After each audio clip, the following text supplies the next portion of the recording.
Hello students, इस video में हम डिस्कस करेंगे इलेक्ट्रोकेमिस्ट्री के बारे में। इलेक्ट्रोकेमिस्ट्री क्या होता है?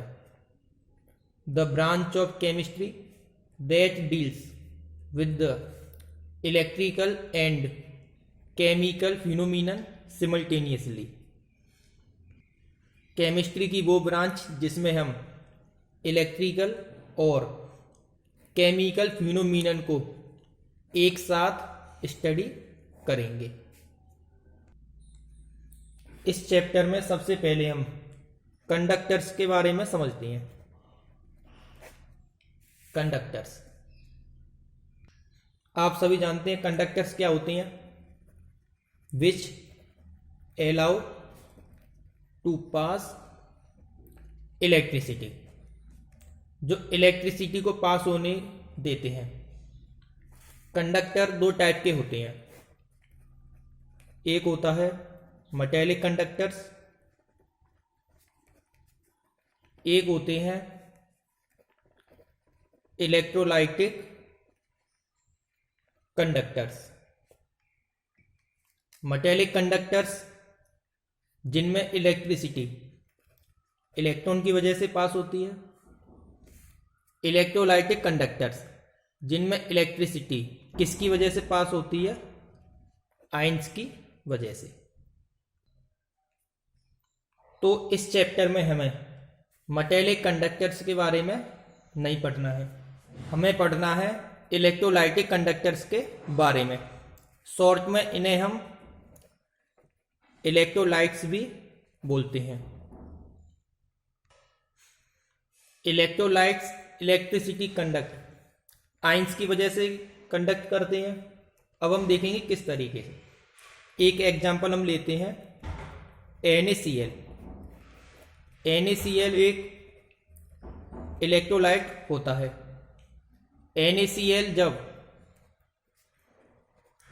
सॉलिड स्टेट में होगा तो कोई भी फ्री आयन नहीं होगा, तो कोई भी इलेक्ट्रिसिटी कंडक्ट नहीं होगी, नो इलेक्ट्रिसिटी। जब ये NaCl मोल्टन स्टेट या फिर एक्वस स्टेट में होगा, NaCl जब मोल्टन स्टेट या फिर एक्वस स्टेट में होगा तब ये आयंस में टूट जाएगा, जिसकी वजह से ये इलेक्ट्रोलाइट इलेक्ट्रिसिटी कंडक्ट करेगा। तो इलेक्ट्रोलाइट्स इस तरीके से काम करते हैं। What are electrolytes? Which allow to pass electricity in molten state और aqueous state due to having free ions. Electrolytes भी दो टाइप के होते हैं। एक होते हैं स्ट्रॉन्ग इलेक्ट्रोलाइट्स, एक होते हैं वीक इलेक्ट्रोलाइट्स। स्ट्रॉन्ग इलेक्ट्रोलाइट्स वो होते हैं जो कंप्लीटली आयोनाइज हो जाते हैं। कंप्लीटली क्या हो जाते हैं? आयोनाइज। किसमें? In solution. वीक इलेक्ट्रोलाइट जो कंप्लीटली आयोनाइज नहीं होते, डू नॉट कंप्लीटली आयोनाइज। दोनों का मैं एक एक एग्जांपल लेता हूं। जैसे NaCl, मेरे पास NaCl के लगभग 100 मॉलिक्यूल्स प्रेजेंट हैं।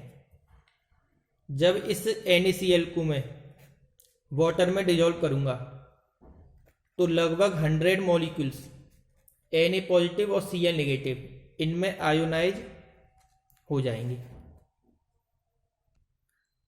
तो इस तरीके से NaCl क्या हो गया? एक स्ट्रॉन्ग इलेक्ट्रोलाइट। वीक इलेक्ट्रोलाइट की मैं बात करूंगा। जैसे मेरे पास प्रेजेंट है NH4OH। जब इसको मैं वाटर में डिजोल्व करूंगा, NH4OH के मेरे पास 100 मॉलिक्यूल्स प्रेजेंट हैं। जब मैं इसे वाटर में डिजॉल्व करूँगा तब 100 में से कुछ ही मॉलिक्यूल्स आयंस में टूटेंगे। 100 में से कुछ ही मॉलिक्यूल्स किस में टूटेंगे? आयंस में। इसीलिए NH4OH क्या होगा? एक वीक इलेक्ट्रोलाइट। वीक इलेक्ट्रोलाइट के लिए रिवर्सिबल साइन हम लगाएंगे।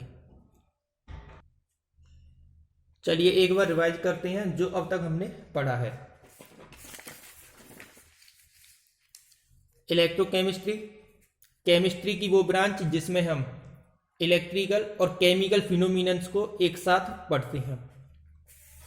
कंडक्टर्स क्या होते हैं? जो इलेक्ट्रिसिटी को पास होने देते हैं। कंडक्टर्स दो टाइप के होते हैं, मेटेलिक और इलेक्ट्रोलाइटिक। मेटेलिक कंडक्टर जिनमें इलेक्ट्रिसिटी किसकी वजह से पास होती है? इलेक्ट्रॉन की वजह से। इलेक्ट्रोलाइटिक कंडक्टर्स जिनमें इलेक्ट्रिसिटी किसकी वजह से पास होती है? आयंस की वजह से। इलेक्ट्रोलाइटिक कंडक्टर्स को हम इलेक्ट्रोलाइट्स भी बोलते हैं। इलेक्ट्रोलाइट्स किस तरीके से काम करते हैं? इलेक्ट्रोलाइट्स जब मोल्टन स्टेट या एक्वस स्टेट में होंगे उसी कंडीशन में वो इलेक्ट्रिसिटी को पास होने देंगे, क्योंकि इन स्टेट में इलेक्ट्रोलाइट आयंस में टूट जाता है। इलेक्ट्रोलाइट जब सॉलिड स्टेट में होगा तो वो इलेक्ट्रिसिटी कंडक्ट नहीं करेगा, क्योंकि कोई भी फ्री आयंस नहीं होंगे। उसके बाद हमने पढ़ा था इलेक्ट्रोलाइट्स दो टाइप के होते हैं, स्ट्रॉन्ग और वीक। स्ट्रॉन्ग जो लगभग कंप्लीटली आयोनाइज हो जाते हैं, वीक जो कंप्लीटली आयोनाइज नहीं होते। जैसे NaCl। NaCl के अगर मेरे पास 100 मॉलिक्यूल है तो लगभग 100 मॉलिक्यूल्स आयंस में टूट जाएंगे। वीक का एग्जांपल NH4OH। मेरे पास NH4OH के 100 मॉलिक्यूल्स हैं। जब इनका मैं एक्वस सॉल्यूशन बनाऊंगा तो 100 में से कुछ ही मॉलिक्यूल्स आयंस में टूटेंगे। ये मैंने कुछ स्ट्रॉन्ग इलेक्ट्रोलाइट्स और वीक इलेक्ट्रोलाइट्स इनके एग्जाम्पल लिखे हुए हैं, जिनकी हमें आगे चैप्टर में ज़रूरत पड़ेगी। मैंने आपको इलेक्ट्रोलाइटिक कंडक्टर्स के बारे में बता दिया। इलेक्ट्रोलाइटिक कंडक्टर्स शॉर्ट में जिन्हें हम क्या कहते हैं? इलेक्ट्रोलाइट्स। अब हम देखेंगे effect of temperature on electrolytic conductance. Electrolytic conductance पर टेम्परेचर का इफेक्ट। तो टेम्परेचर हम बढ़ाएंगे, टेम्परेचर बढ़ाते हैं तो number of free ions increase हो जाएंगे, जिसकी वजह से इलेक्ट्रोलाइटिक कंडक्टेंस बढ़ जाएगा। Increase in temperature, number of free ions increase, as a result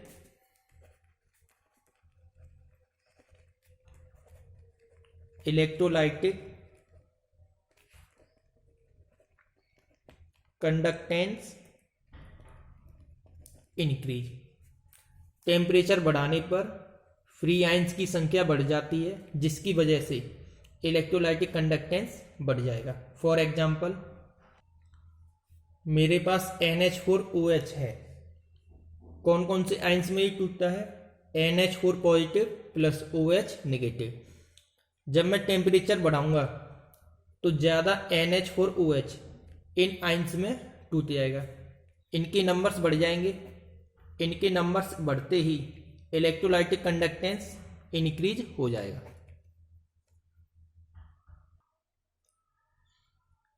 next video में मैं आपको यूनिट्स ऑफ इलेक्ट्रोलाइटिक कंडक्शन इनके बारे में बताऊंगा। इन 5 बेसिक टर्म्स के बारे में हमें पढ़ना है और इनसे रिलेटेड न्यूमेरिकल्स नेक्स्ट वीडियो में मैं आपको बताऊंगा।